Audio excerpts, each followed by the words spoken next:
Good morning student, निर्मल PT की online classes में मैं अंजू भारद्वाज आपका हार्दिक अभिनंदन करती हूँ। बच्चों, आज हम संस्कृत शिक्षण के महत्व के बारे में अध्ययन करवाएंगे। इससे पहले हमें संस्कृत भाषा का महत्व, संस्कृत भाषा में संस्कृत का जो महत्व है वो किस प्रकार से उसका भाषाई आधार पर बतलाया आपको, ऐतिहासिक आधार पर, धार्मिक आधार पर, राजनीतिक आधार पर, व्यावसायिक आधार पर, नैतिकता के आधार पर, लास्ट में वैज्ञानिकता के आधार पर भी सिद्ध किया था। वैज्ञानिक हमारे कैसे कैसे वैज्ञानिक हो जिन्हें संस्कृत के महत्व को बतलाया है, और लास्ट में बतलाया था हमको राष्ट्रीय एकता और कला की दृष्टि से संस्कृत का महत्व। अब संस्कृत का महत्व हमारे लिए क्यों ज़रूरी है, या संस्कृत का हम क्यों महत्व दें, ऐसी क्या है संस्कृत में, तो ये सारी चीज़ें मैं आपको पहले वाले वीडियो में बतला चुकी हूँ कि संस्कृत का महत्व देना ये है।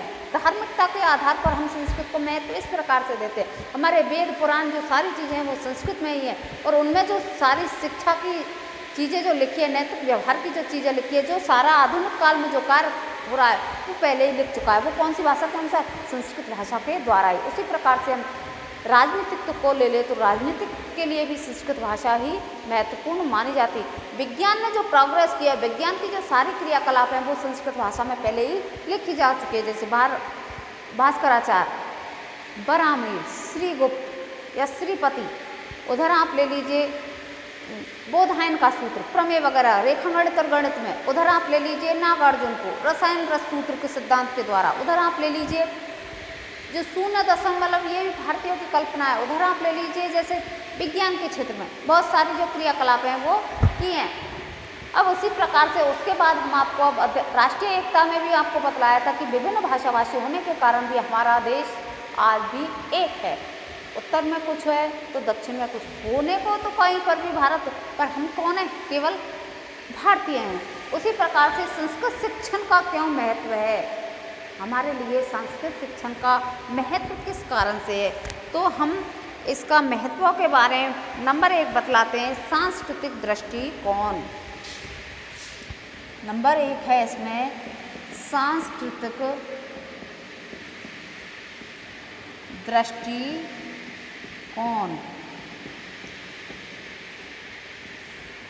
ये शिक्षण के द्वारा हम किस प्रकार से सांस्कृतिक दृष्टिकोण स्पष्ट कर सकते हैं। प्रत्येक राष्ट्र की अपनी एक संस्कृति होती है, प्रत्येक जो राष्ट्र होता है उसकी एक संस्कृति होती है। भारत भी विभिन्न संस्कृतियों वाला देश है, फिर भी एकता के विभिन्नता को लांघते हुए एकता के सूत्र में बंधाए या बांधे रखा है या पिरोए रखा है। भारत की संस्कृति बहुत ही अविरल है, अस्मरणीय है, जिसको हम क्या कह सकते हैं कि बहुभाषी लोग रहते हैं, बहु जनजाति वाले लोग रहते हैं, विभिन्न प्रकार के रहन सहन वाले लोग रहते हैं, फिर भी उन सांस्कृतिकता को, विभिन्नता को लांघते हुए एकता में पिरोना ही हमारी संस्कृति की देन है, अर्थात भारतीय संस्कृति की देन है। भारत के विभिन्न प्रदेशों की भाषा उनको भारतीय संस्कृति हमें राष्ट्र का स्मरण कराती है।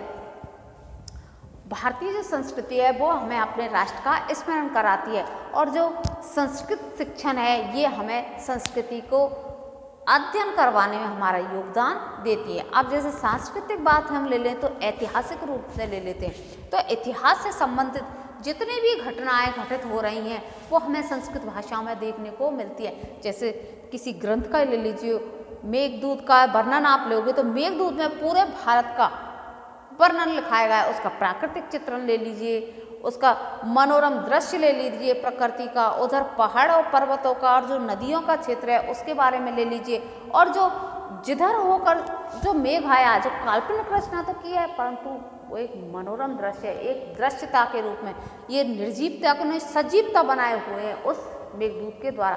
तो उसमें हमें संस्कृत की अर्थात सांस्कृतिक दृष्टिकोण देखने को मिलता है। विभिन्न विभिन्न राज्यों से जैसे ही वो मेघ निकलता है तो वहाँ की दृष्टि को देखते हुए किसके साथ आदर के साथ पेश आना, कहाँ पर झुकना है, कहाँ पर नहीं झुकना है, किस प्रकार से रहना, किस प्रकार से, ये सारा चीज़ हमें उसमें मेघदूत में दिखलाई पड़ता है। तो संस्कृत शिक्षण के अंतर्गत संस्कृत के अध्ययन से हम अपनी संस्कृति से अवगत हो सकते हैं। इस दृष्टि से संस्कृत शिक्षण बहुत ही महत्वपूर्ण होता है कि हमारा संस्कृति में है क्या, हम धार्मिकता को अपनाए हुए हैं या नहीं, नैतिकता हमारे अंदर है या नहीं, नैतिकता के किन किन मूल्यों का आचरण कर रही है, ये भी हमें संस्कृत भाषा सिखाती है।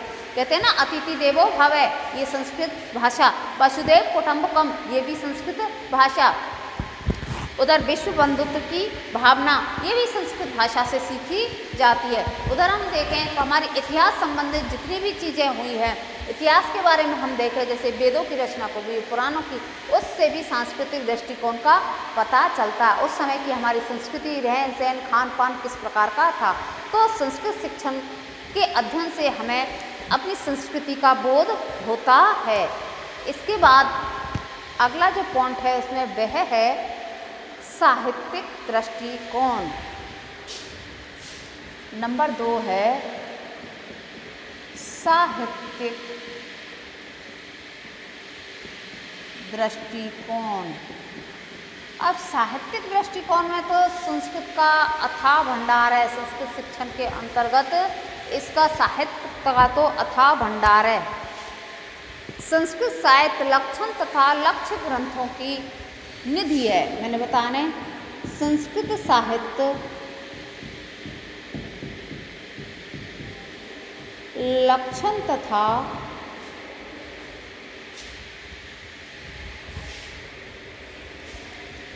संस्कृत साहित्य लक्षण तथा लक्ष्यों की अमूल्य निधि है। कैसी निधि है? अमूल्य अचूक निधि है। कैसी भी देख लो, लक्षण ग्रंथों की अमूल्य निधि है। आप देखा होगा आपने काव्य प्रकाश, साहित्य दर्पण, जगन्नाथ की, रस गंगाधर, बहुत सारी गंगाधर की। यदि संस्कृत में अलंकार, ध्वनि, गुण, दोष, रीति आदि काव्यों पर यदि संस्कृत में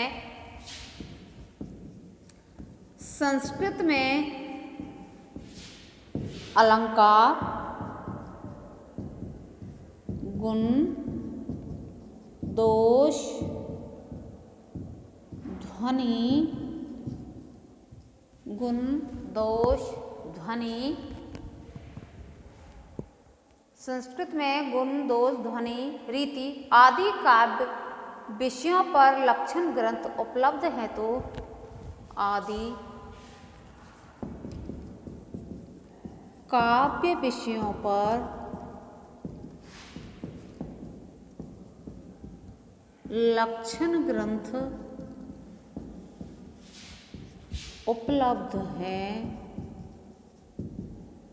तो आगे बताइए। जैसे संस्कृत साहित्य का लक्षण और लक्ष्य ग्रंथों की अमूल्य निधि है। जी हाँ, साहित्य दर्पण ले लीजिए, किसका है? विश्वनाथ का। विश्वनाथ का साहित्य दर्पण, साहित्य दर्पण, ये लक्षण और लक्ष्य दोनों का ही, उदाहरण और कार्य का, ये दोनों एक संस्कृत साहित्य की अमूल्य निधि है, जिसमें अलंकार है, गुण है, दोष है, काव्य का प्रयोजन है, काव्य की हेतु है, काव्य का जो भी जितना सारा मैटर है वो साहित्य दर्पण। उसी प्रकार से काव्य प्रकाश को लीजिए जो मम्मट का है, मम्मट का काव्य प्रकाश, काव्य प्रकाश इसमें भी है, ये भी गुण, दोष, अलंकार। उसी प्रकार से भा में भी हुए थे। कौन हुए थे? भा में हुए थे, भा में हुए थे।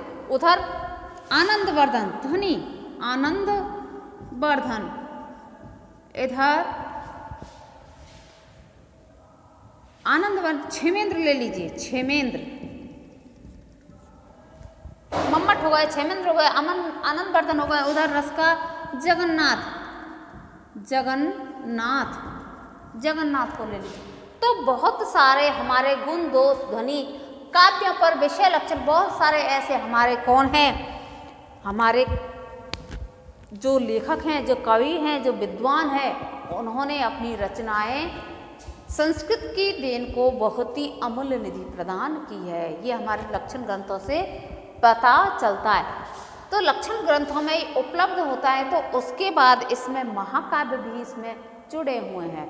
महाकाव्य भी हैं, खंड काव्य भी हैं, ये भी हमारी संस्कृत ग्रंथ को उपलब्ध हैं। उपलब्ध है तो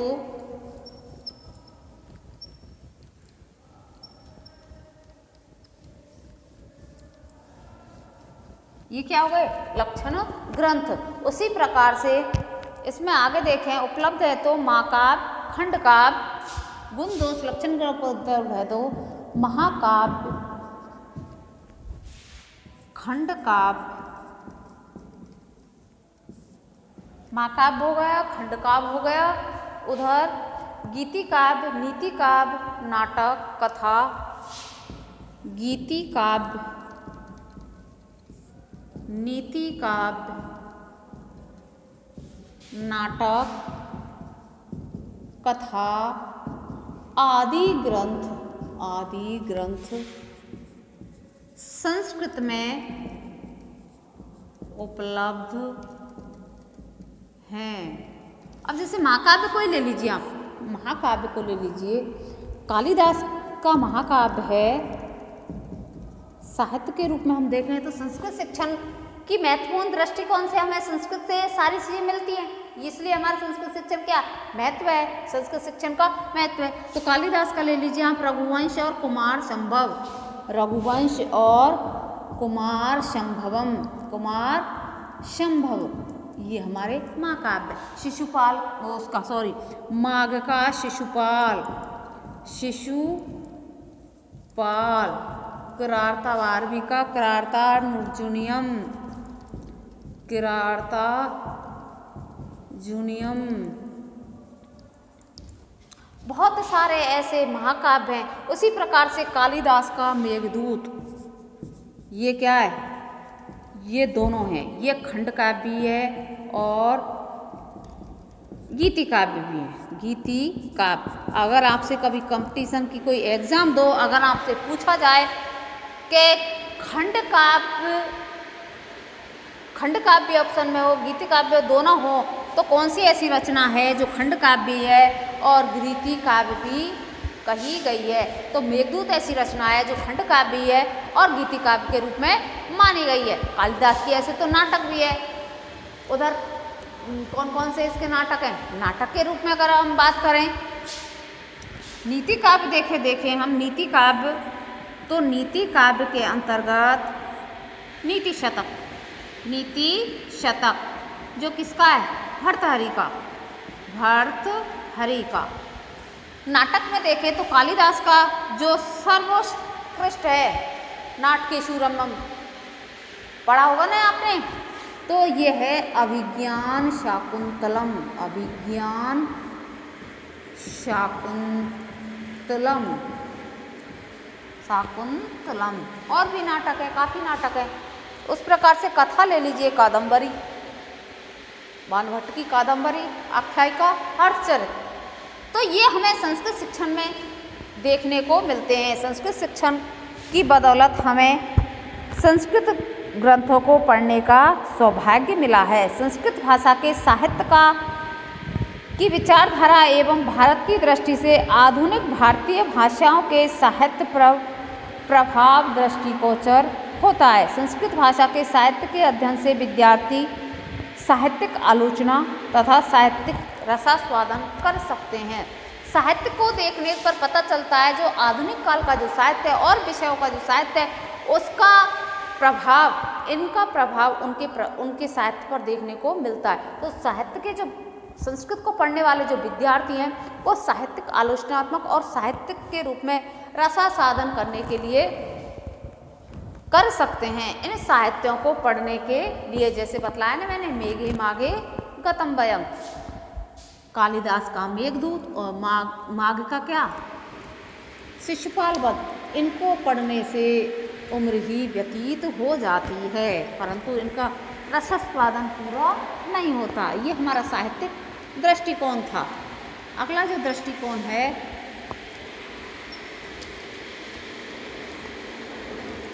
इसलिए महत्व है संस्कृत शिक्षण का। समझ में आया ना किस लिए महत्व है? ये अमूल्य निधि हमें मिल रही है संस्कृत से। आज भी संस्कृत का महत्व बहुत बढ़ चढ़कर बोल रहा है। जो नई शिक्षा नीति आपने देखी होगी तो नई शिक्षा नीति में संस्कृत को अनिवार्य रूप से कर दिया गया है, न कि अंग्रेजी को। पहले अंग्रेजी का वर्चस्व था कि हर बच्चे को आए या ना आए, पर अंग्रेजी बोलना उसके लिए बहुत ही अनिवार्य था। अब अगला जो इसका महत्व है वो है भावात्मक एवं नैतिक दृष्टिकोण। नंबर 3, भावात्मक एवं नैतिक दृष्टिकोण। भावात्मक एवं नैतिक दृष्टिकोण। संस्कृत शिक्षण से छात्रों का भावात्मक एवं नैतिक विकास होता है। छात्र सदाचारी बनते हैं। संस्कृत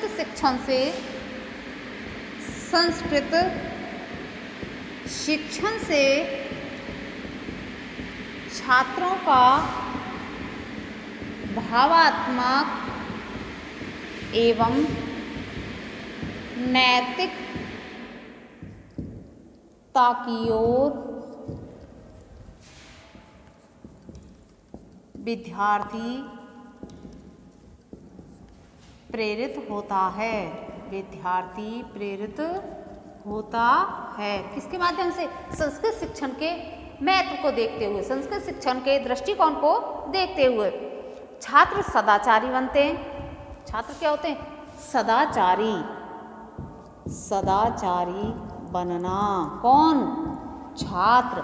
छात्र शुद्ध आचरण तो करेंगे, सदाचरण तो करेंगे। क्यों? क्योंकि उन्होंने ऐसे ऐसे ग्रंथ पढ़े हैं, उन ग्रंथों में उनको नैतिक मूल्य और भावात्मक रूप से उनसे क्या कर जाते हैं? जुड़ जाते हैं। जो भावात्मक रूप से जुड़ जाते हैं वो बालक कभी गलत आचरण कर ही नहीं सकते। तो संस्कृत शिक्षण से ही हमें सदाचरण बनने के लिए प्रेरित होते हैं। उसी प्रकार से आगे इसमें बतलाया कि भावात्मक एवं नैतिक छात्रों में देशभक्ति एवं राष्ट्रीयता के भाव उत्पन्न करते हैं। नैतिक दृष्टिकोण, भावात्मक और नैतिक दृष्टिकोण। भावात्मक और नैतिक दृष्टिकोण छात्रों में राष्ट्र के प्रति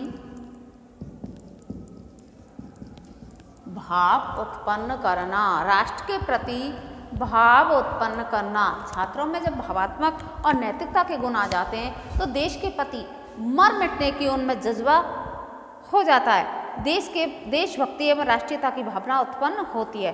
अतः संस्कृत शिक्षण का भावात्मक एवं नैतिक महत्व भी है। छात्र इससे जुड़ जाता है, अपनत्व की भावना आ जाती है। सदाचरण क्यों?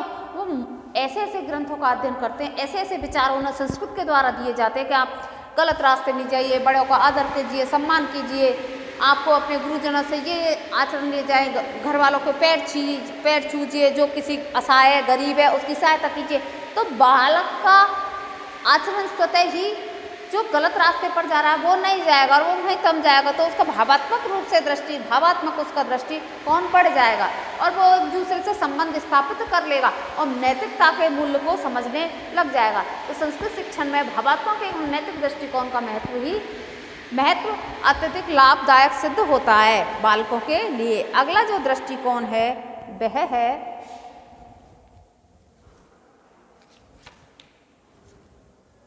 व्यावसायिक दृष्टिकोण।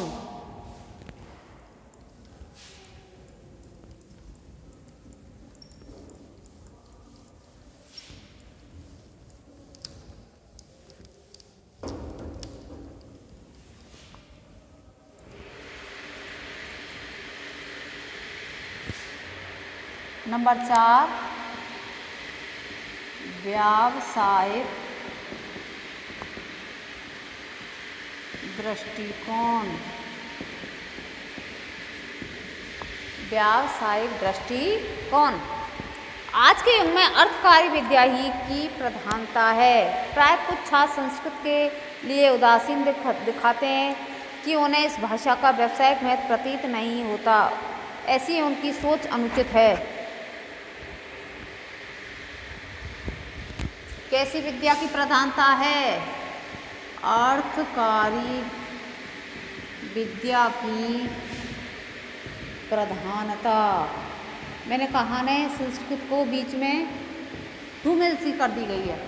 आज का जो छात्र है उनको जो विद्या की मूल रूप से जो पहचान थी वो मिट सी गई है। अर्थकारी अर्थात धन कमाने वाली विद्या उनको चाहिए। वो कहते हैं संस्कृत का क्या, संस्कृत का आगे जाकर कोई महत्व नहीं है, किसी काम में नहीं आती है, कौन से कंपटीशन में काम आती है, इससे हमें कौन सा क्या बन जाते हैं क्या नहीं बनते, IAS थोड़ी बनते हैं इस सब्जेक्ट से, ये हमारे किसी काम की नहीं है। तो जो अनुचित सोच है संस्कृत भाषा के प्रति, वो व्यावसायिक शिक्षा के दृष्टिकोण से संस्कृत को पढ़ना चाहते कि हमें धन मिले, परंतु वो गलत सोच है।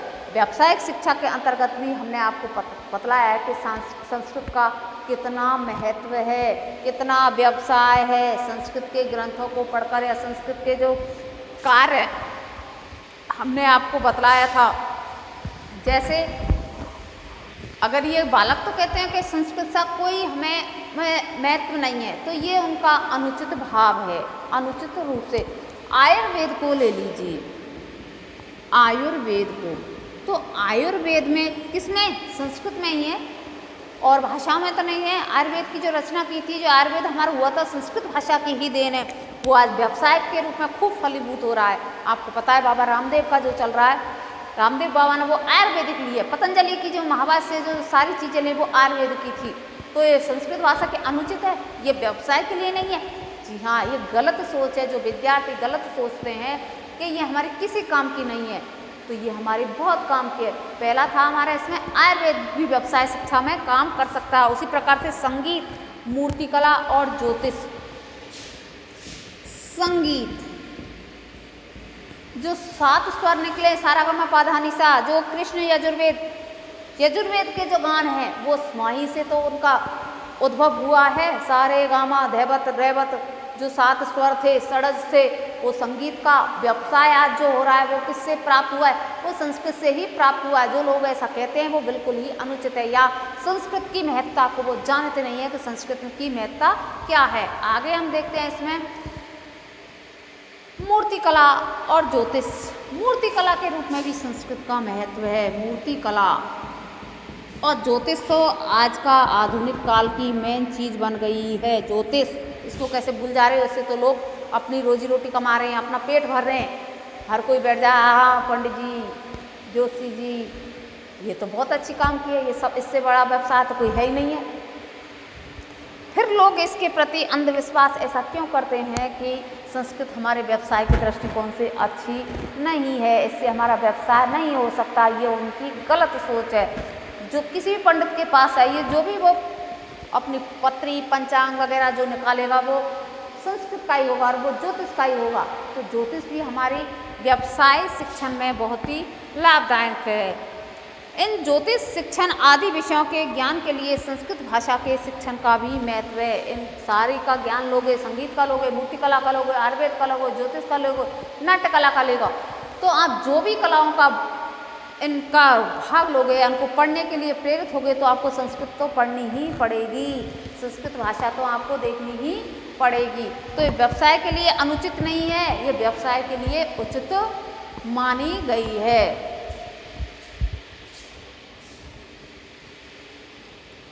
अगला जो इसका महत्व है वह है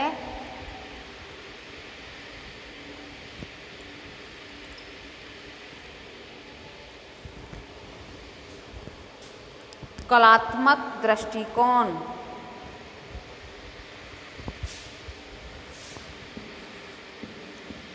कलात्मक दृष्टिकोण, संस्कृत शिक्षण का कलात्मक दृष्टिकोण। प्राचीन काल में भारत ने स्थापत्य मूर्ति, प्राचीन काल में भारत ने स्थापत्य मूर्ति,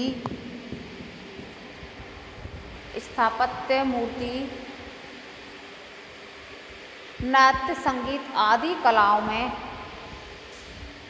नृत्य संगीत आदि कलाओं में, नृत्य संगीत आदि कलाओं में बहुत प्रसिद्धि प्राप्त की है। बहुत प्रसिद्धि प्राप्त की है।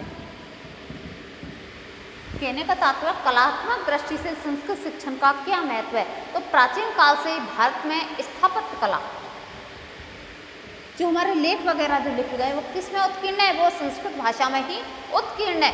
मूर्ति कला भी संस्कृत की देन है, उस समय की देन है मूर्ति कला भी। नृत्य में भी बताया था, जो यजुर्वेद से जो सारे स्वर निकले गए हैं वहाँ पर उनकी स्थापना हुई है, वो नृत्य और वो संगीत और नृत्य आदि कला प्राचीन काल में बहुत ही प्रसिद्धि प्राप्त की है। तो हम इसको हल्के में ना लें, उचित ये नहीं लें कि संस्कृत से कुछ नहीं होगा। इन सभी कलाओं से संबंध ज्ञान संस्कृत भाषा में ही उपलब्ध मिलता है। अतः कलाओं के ज्ञान के लिए संस्कृत शिक्षण का अध्ययन बहुत ही महत्वपूर्ण है। आप सांस्कृतिक ले लीजिए, व्यावसायिक ले लीजिए और दूसरा ले लीजिए, कलात्मक ले लीजिए, एकता ले लीजिए, भाषात्मक ले लीजिए, साहित्यिक ले लीजिए, इन सब के लिए आपको संस्कृत भाषा तो पढ़नी ही पड़ेगी। आप ये नहीं कह सकते कि संस्कृत भाषा में कुछ नहीं है। अगला जो इसका शिक्षण है वह है ऐतिहासिक दृष्टिकोण। ऐतिहासिक दृष्टिकोण